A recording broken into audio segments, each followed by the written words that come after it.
كانوا قليلا من الليل ما يهجعون وبالأسحار هم يستغفرون كانوا قليلا من الليل ما يهجعون. میرے پاس لاہور کا ایک نوجوان آیا، انتہائی نیک، تہجد گزار، متقی، پرہیزگار. اس کو کوئی 1 سال ہوا تھا بیعت ہوئے، مگر اللہ نے اس کی طبیعت کے اندر نیکی رکھ دی تو وہ خوب تقوی کی زندگی گزار رہا تھا. بس آیا تو بڑے غصے میں، پوچھا خیر تو ہے؟ جی بس میں کیا کروں، بیوی ایسی ہے کہ دین کی طرف آنے کو بالکل تیار ہی نہیں، نہ ٹی وی چھوڑتی ہے، نہ یہ چھوڑتی ہے، نہ وہ چھوڑتی ہے، پردے کا خیال نہیں کرتی، فلاں نہیں کرتی. الٹا میں دین کی بات کرتا ہوں تو آگے سے الٹی بات کر دیتی ہے. میں تنگ آ چکا ہوں، بس حضرت مجھے آپ بتائیں میں کیا کروں. اب اصل میں وہ مجھ سے سینکشن لینا چاہتا تھا کہ یا تو میں بیوی کی پٹائی کروں یا پھر بیوی کو میں کے بھیج دوں. میں نے اس سے بات چلائی اور اس کو کہا اچھا بتاؤ تمہاری شادی کیسے ہوئی؟ پتہ چلا جناب کہ یہ صاحب بھی ویسے ہی تھے 1 سال پہلے، اور دونوں کی آپس میں لو میرج تھی. 1 سال تک ان کا افیئر چلتا رہا، پسند کی شادی تھی. تو میں نے اسے سمجھایا کہ دیکھو دونوں کا بیک گراؤنڈ ایک ہی جیسا تھا، فرق یہ کہ آپ کو نیک محفل ملی تو آپ all of the sudden change ہو گئے. تو بیوی کو نہ یہ بیانات ملے، نہ یہ صحبتیں ملیں، نہ یہ خیر کی بات سننے کا موقع ملا، تو بیوی کیسے اتنا جلدی بدل جائے گی؟ ٹائم لے گی. تو کیوں اتنا پریشان ہوتے ہو؟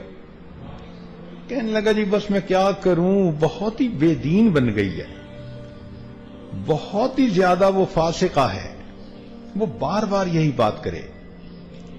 میں نے اسے کہا اچھا میں آپ کے ذمے ایک کام لگاتا ہوں. جی بتائیں.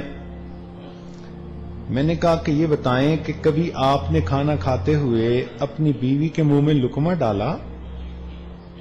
کہنے لگا نہیں. میں نے کہا کیوں، یہ سنت نہیں ہے؟ کہنے لگا اچھا سنت ہے. میں نے کہا ہاں بالکل.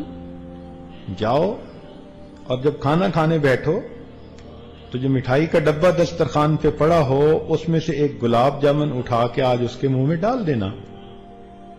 اب اس کی سانس جیسے رکی ہوئی ہے اور میری طرف دیکھ رہا ہے، چونکہ اس کی طبیعت میں تو سختی تھی، وہ تو پٹائی کے موڈ میں آیا تھا، اور آگے سے اس کو کچھ اور جو ہے وہ نسخہ مل گیا.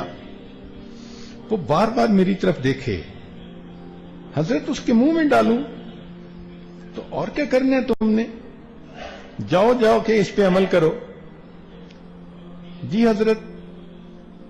پھر میں نے اس کی خوب اچھی طرح خبر لی اور اس کو سمجھایا کہ دیندار لوگوں کی بے جا طبیعت کی سختی اپنی بیویوں کو بے دین بنانے کا بڑا سبب ہوتی ہے. میں نے کہا یہ کہاں کے اخلاق ہیں جو تم سمجھتے ہو کہ بڑے تم اقامت دین کی کوششیں کرتے پھرتے ہو؟ جاؤ پیار سے رہو اور کل مجھے آ کے بتانا کہ منہ میں لقمہ ڈالا. کہنے لگا کہ ٹھیک. اگلے دن آیا، اب چہرے پر تھوڑی مسکراہٹ تھی. پوچھا بھئی کیا ہوا؟ کہنے لگا حضرت دسترخوان لگا، پہلے تو میں کھانا ہی الگ کھا لیتا تھا، میں پاس بیٹھا کھانا کھانے لگا، کھانے کے دوران میں نے وہ گلاب جامن اٹھایا اور بیوی کے منہ کی طرف جو کیا تو بیوی حیران. میں نے اسے کہا کہ میں آپ کے منہ میں گلاب جامن رکھنا چاہ رہا ہوں.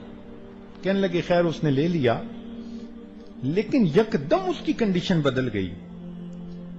وہ مجھے کہنے لگی اینی تم نے یہ کہاں سے سیکھا؟ میں نے کہا کہ مجھے آج پتا چلا کہ یہ سنت ہے. وہ کہنے لگی اچھا سنت اتنی اچھی ہوتی ہے؟ چنانچہ اس نے پھر مجھ سے دین کی باتیں خود پوچھنی شروع کر دیں اور دسترخوان سے اٹھ کر اس بچی نے خود اس نماز کو پڑھا جو وقت کی تھی. اب خاوند کی اتنی سی محبت دینے پر وہ بچی دین کے قریب آ گئی اور چند مہینوں کے اندر وہ باقاعدہ شرعی پردہ کرنے والی تہجد گزار بچی بن گئی۔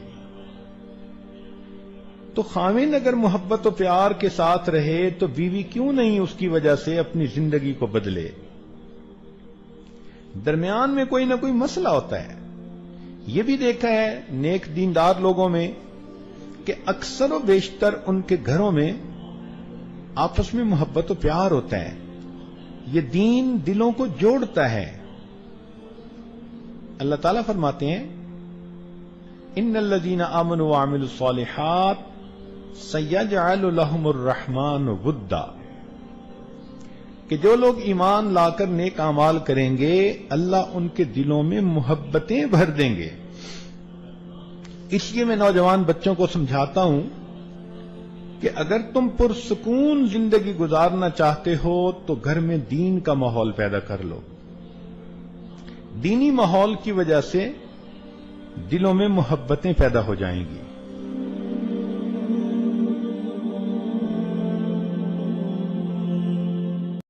كانوا قليلا من الليل ما يهجعون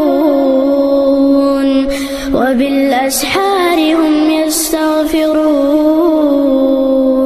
كانوا